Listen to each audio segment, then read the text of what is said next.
Kunigas Čarlzas Kopensas, SJ. Protestantų reformacija, kaip jie atsirado skirtingose šalise. Pirmoji dalis. Apie piktnaudžiavimus ir reformas bažnyčioje. Jei bažnyčia yra dieviška institucija, kaip tiki visi katalikai, tai kaip joje gali būti piktnaudžiavimų? Ar tai, kad bažnyčioje yra nuodėmė, nėra įrodymas, kad ji nėra iš Dievo? Žinoma, nuodėmės nėra iš Dievo. Jos atsiranda dėl laisvos žmogaus valios. Bažnyčioje veikia du principai – dieviškasis, šventoji dvasia, kuri veikia joje, kad pašventintų žmogų ir pakeltų jį link dangaus, ir žmogiškasis elementas, kuris turėtų bendradarbiauti su dieviškuoju, tačiau jam dažnai nepavyksta to padaryti. Šventoji dvasia veikia kurdama tą šventumą, kuris yra išskirtinė bažnyčios žymė, bet kuriuo laikmečiu, tačiau žmogaus silpnumas, taip pat pasireiškiantis kiekvienu laikmečiu ir lemia šiuos trūkumus, nuodėmes, piktnaudžiavimus ir papiktinimus, kurias Kristus išpranašavo sakydamas. Papiktinimai neišvengiami, bet vargas tam žmogui, per kurį papiktinimas ateina. Evangelija pagal Matą 18:7. Todėl akivaizdu, kad per visą bažnyčios istoriją, nuo jos gyvavimo pradžios iki pabaigos, buvo ir bus papiktinimų ir piktnaudžiavimų. Bažnyčios istorija yra kovos istorija su savo pergalėmis ir pralaimėjimais tarp dieviškosios dvasios ir trapios, kūniškos, tačiau vis dėlto laisvos žmogaus dvasios, kuriai kiekviename žingsnėje trukdoma nusileisti didesniai susivienijusių Dievo priešų, velnio ir kūno įtakai. Todėl piktnaudžiavimai bažnyčioje neprieštarauja teiginiui, kad ji yra iš Dievo. Numatydamas šiuo klausimu kilsiančius klaidingus samprotavimus, Kristus mus perspėjo pateikdamas palyginimą apie rauges pasėtas tarp kviečių, kuriuos jauniko tarnams buvo pavesta auginti iki derliaus nuėmimo, ir palyginimą apie užmestą tinklą, į kurį patenka geras ir blogos žuvys, kad atėjus pasaulio pabaigai teisiuosius nuo neteisiųjų atskirtų angelai. Abu palyginimai mus moko, kad bažnyčioje bus gerų ir blogų žmonių iki pat paskutinio teismo dienos.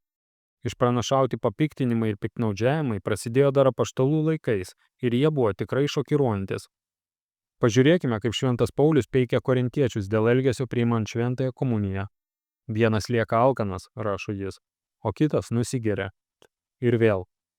Apskritai tenka girdėti apie palaidumą tarp jūsų, net apie tokį palaidumą, kokio nepasitaiko nė pas pagonis. Būtent kažkas gyvena su tėvo žmona. O vis dėlto tai buvo Kristaus bažnyčia savo pirminio karšto garbinimo būsenoje. Kiekviena karta buvo tokia pati.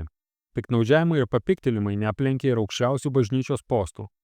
Tikra tiesa, kad iš 260 popiežių valdžiusių bažnyčią dėl savo didvyriškų dorybių 79 iš jų yra kanonizuoti šventieji, o didžioji dauguma likusiųjų pasižymėjo nepralenkiamomis protinėmis ir moralinėmis savybėmis.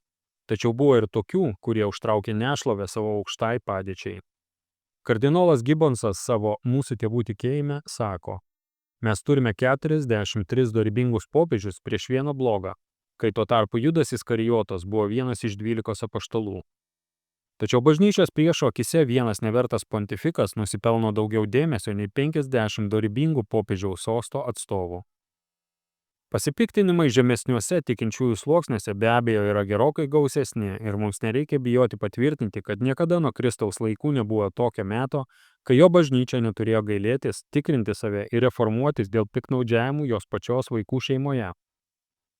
Jos dogmatinis mokymas ir moralinis standartas, kurį ji teigia, yra aukščiau bet kokių priekaištų, nes jie yra jos dieviškojo elemento, tiesos dvasios, kurį jos niekada nepalieka, veikimas.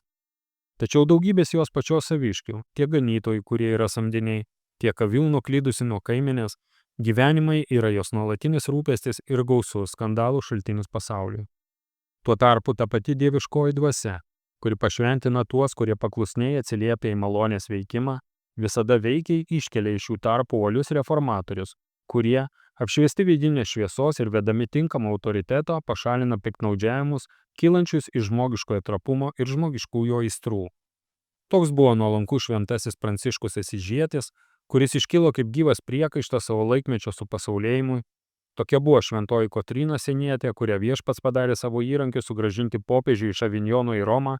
Tokia buvo švelnioji šventoji Teresė Avilietė, kuri iš naujo atkūrė herojišką karmelitų ordino paprasto gyvenimo dvasią. Toks buvo šventasis Ignacas Lojola, kuris savo dvasinėmis pratybomis atvertė ir pašventino save ir savo bendražygius, o tada su jais ir per juos reformavo tūkstančius kitų dvasininkų ir pasauliečių. Bažnyčios istorijoje nėra amžiaus, kurioje nepaprastos reformacijos nebūtų išgryninę daugelio krikščionių moralės. Mūsų dienomis mes matome visą virtinę reformų vykdomų mūsų garbėjo aukščiausiojo pontifiko Pijaus X, dar tik 3 metai, kai jis beveik prieš savo valią buvo išrinktas į šį didžiai orų postą, o jau pristatė kelias svarbias reformas, kai kurias liečiančias jo paties aplinką ir valdininkus Romos kongregacijoje, kitas liečiančias vyskupus ir ganytojus visoje Italijoje, dar kitas liečiančias katekizmų mokymą, švento rašto studijavimą seminarijose, bažnytinės muzikos naudojimą visame katalikiškame pasaulyje, dažną šventosios komunijos priėmimą ir kitą. Paimkime, pavyzdžiui, 13 mūsų eros amžių. Įvairiems pasaulio galingiesiems pavyko perimti vyskupų ir abatų skirimą savo valdose, užpildant daugelį svarbių postų savo giminėmis ir favoritais, o kartais netgi parduodant šventosios tarnybos vietas Simonijos sandėriais. Dėl Vokietijos imperatorių įtakos į aukščiausiai postą buvo išrinkti net kai kurie popiežiai. Iš kur turėjo ateiti tokių piktnaudžiavimų reformacija? Daugybė vyskupų ir pasaulio galingųjų buvo įklimpę į skandalus ir atrodė, kad bažnyčia nepajėgi pašalinti. Tada Dievo dvasia atsiuntė gelbėtoją, kaip tai buvo padariusi senojoje sandoroje per Gideoną, Jeftą, Samsoną ir kitus. Šiuo atveju apvaizdos įrankis buvo Hildebrandas, amatininko sūnus.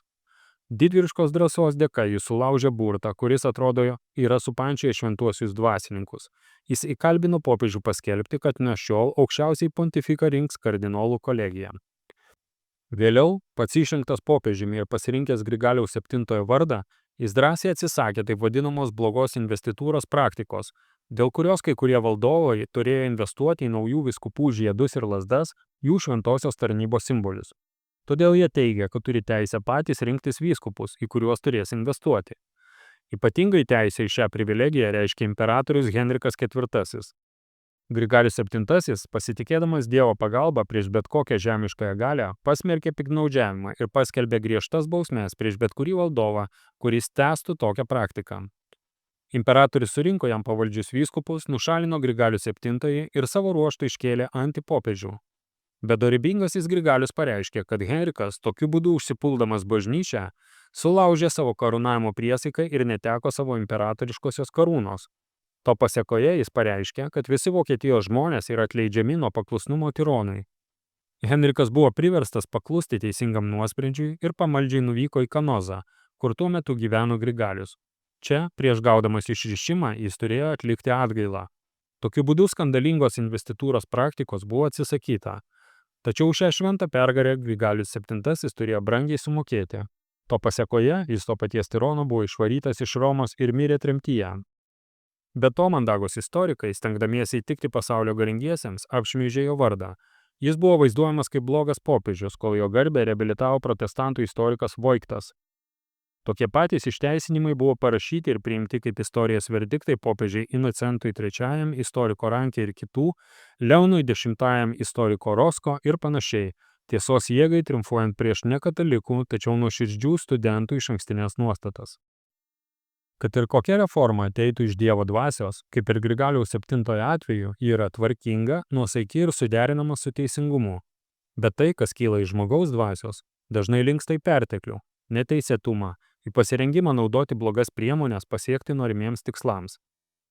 Taip įvairiais laikais elgdavosi tie, kurie patys save pasiskyrė bažnyčios reformatoriais, kurie dažniausiai nepasižymėjo nuovoką, reikiamą sėkmingai išspręsti subtiliam reikalui, kurio taip noriai imdavosi.